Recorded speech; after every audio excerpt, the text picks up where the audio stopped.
आज की मीटिंग के बारे में बता देता हूँ। हमारे आज की मीटिंग के दो उद्देश्य थे। पहला था जिला के एसपी के साथ 10 बिंदुओं पर समीक्षा करना और दूसरा पुलिस मुख्यालय के बहुत सारे लंबित मामले जो कि जिलों में पेंडिंग है उस पर विचार करना। तो पुलिस मुख्यालय में जो हमारे वेरियस आईजीज, डीआईजीज और सब इनके बहुत सारे मुद्दे रहते हैं, ट्रांसफर्स को लेकर, प्रमोशंस को लेकर और एसीपी एमएससीपी को लेकर के, या फिर और जो मुद्दे हैं डिप्लॉयमेंट, फोर्स का डिप्लॉयमेंट वगैरह के जो है, जैसे जैप के आईजी थे यहाँ पर, फोर्स के डिप्लॉयमेंट के बारे में उस पर प्रथम चरण में चर्चा हुई। और जो सेकेंड फेज में हम लोगों ने 10 पॉइंट पे चर्चा हम लोग कर रहे हैं।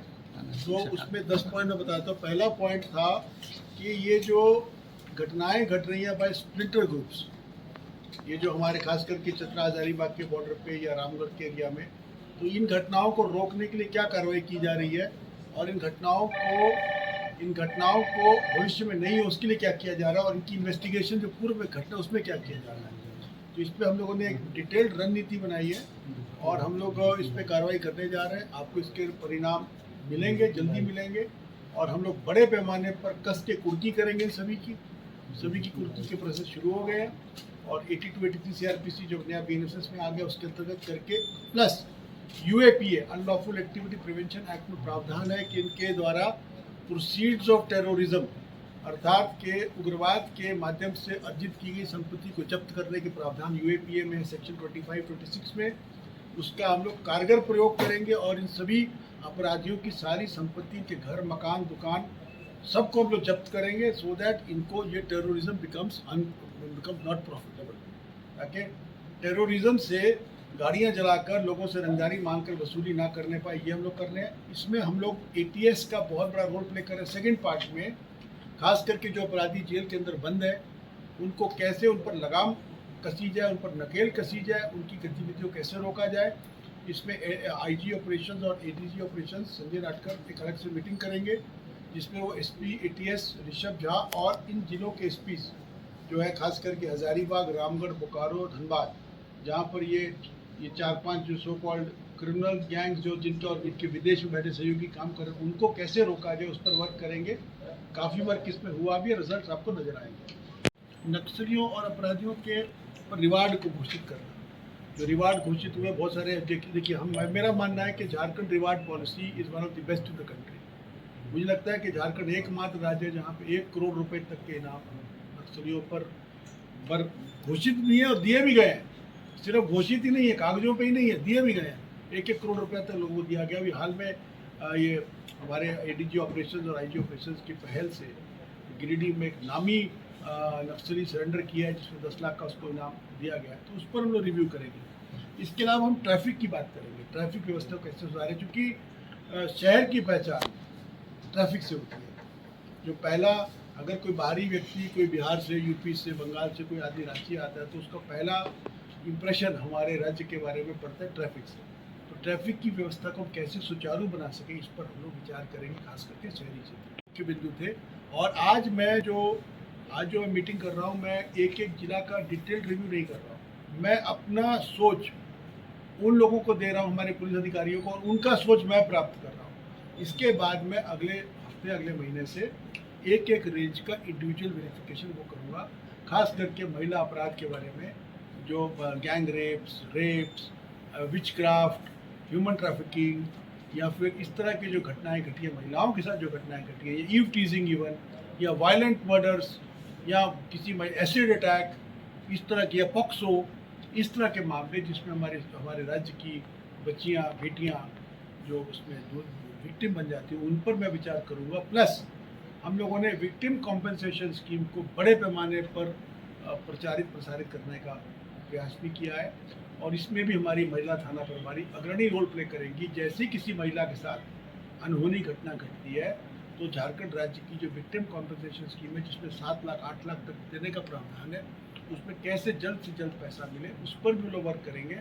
और इस कार्य, और एक और मैं चीज़ बताना चाहता हूँ, वो भी मैंने ऑर्डर नहीं निकाला है सर। हम बहुत जल्दी जनता पुलिस समन्वय के, जिसको दरबार कहते हैं, लेकिन एक वो उसका पूरा रूपरेखा बना रहे हैं और हम लोग अभी अगले 15 दिनों के अंदर में ऐसी व्यवस्था बनाएंगे कि राज्य के हर जिले में एक या दो जगह पे हम लोग के पुलिस अधिकारी और पब्लिक के साथ बैठ करके, आम जनता के साथ बैठ करके उनकी समस्याओं को सुनेंगे, विशेष करके साइबर अपराधी घटना, नारकोटिक ड्रग्स की घटना, और इवन यदि कोई पुलिस का अधिकारी दुर्व्यवहार कर रहा है किसी पब्लिक के साथ या उसकी या गलत अनुसंधान कर रहा है, जिसको दोषी को छोड़ रहा है या निर्दोष को पकड़ रहा है या निर्दोष को जेल भेज रहा है, दोषी को जेल नहीं भेज रहा है, ये सारी चीज़ों के लिए हम एक व्यापक एक्शन प्लान बना रहे हैं। वो आज से कल तक हम रिलीज़ करेंगे और हम लोग कोशिश करेंगे कि हमारे अगले 15 दिनों में एक जनता दरबार कहिए या जो भी उसको कहिए, उसका एक पूरा कार्यक्रम शुरू हो। किस लेवल के अफसर जाएंगे सर इसमें जनता दरबार? हाँ, मिनिमम जैसे हमने कोशिश करेंगे मिनिमम डीएसपी रैंक के अधिकारी होने चाहिए, परंतु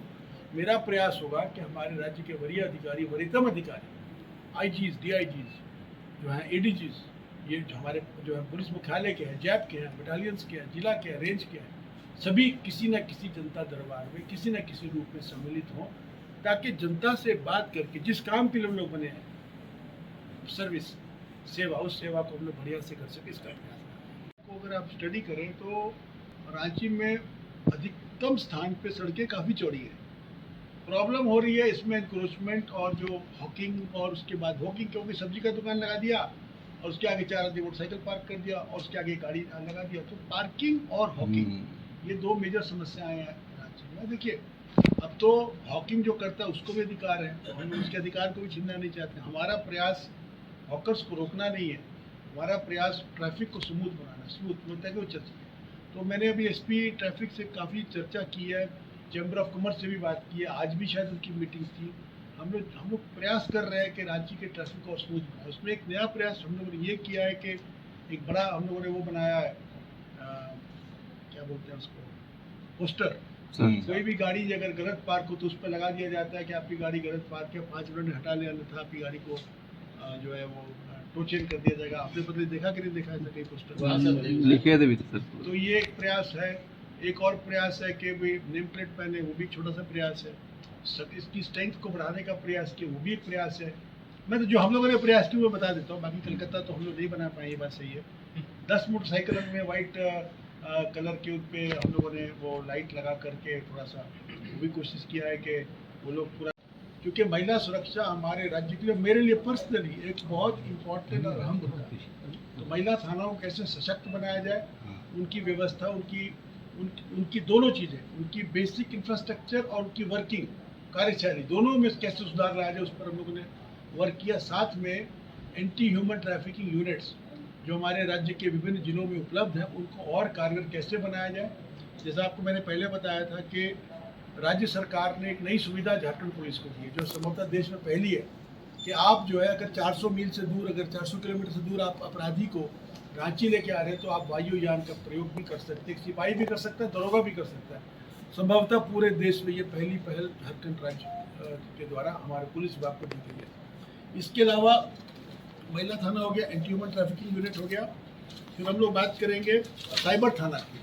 तो साइबर थाना को और कैसे कारगर बनाया जाए, साइबर थाना की इन्वेस्टिगेशन को और कैसे सुधारा जाए, भुक्तभोगियों को 1930 के बारे में कैसे बताया जाए, उनको जो है उनका पैसा फ्रीज करके वापस उन्हें कैसे दिलाया जाए, इस पर चर्चा होगी। अभी हुई नहीं है चर्चा, इसके बाद होगी। फिर हम बात करेंगे पुलिस कंट्रोल रूम्स की। तो हमारे जो पुलिस कंट्रोल रूम है उनको और कारगर कैसे बनाएं ताकि कोई भी सूचना, जिसको हम कहते हैं फोर्स मल्टीप्लायर या क्विक रिस्पॉन्स, अगर कहीं घटना घट जाए तो भले हमारा वहाँ पर एक सिपाही खड़ा है, वो तुरंत मोटरसाइकिल से या मोबाइल फ़ोन से कॉल करके या 112 पे कॉल करके वो तुरंत आसपास की सभी मोबाइल्स को बुला कर घटना का वो कर सके। इस पर हम लोग चर्चा कर रहे हैं। फिर डायल 112 की समीक्षा हम लोगों ने पहले भी की है, दोबारा करेंगे, क्योंकि डायल 112 में हर जिला का पेट्रोलिंग पार्टी का एक बहुत बड़ा रोल रहता है। क्विक रिस्पॉन्स कैसे कर सके, जैसे कोई बंदा 112 पे कॉल करता है, उसका मैसेज जाता है कंसर्न जिला के कंट्रोल रूम को, वहाँ से जाता है वो वहाँ की मोबाइल गाड़ी को, वो मोबाइल गाड़ी त्वरित गति से कैसे घटनास्थल पर पहुंच सके, इस पर हम लोग चर्चा कर रहे हैं।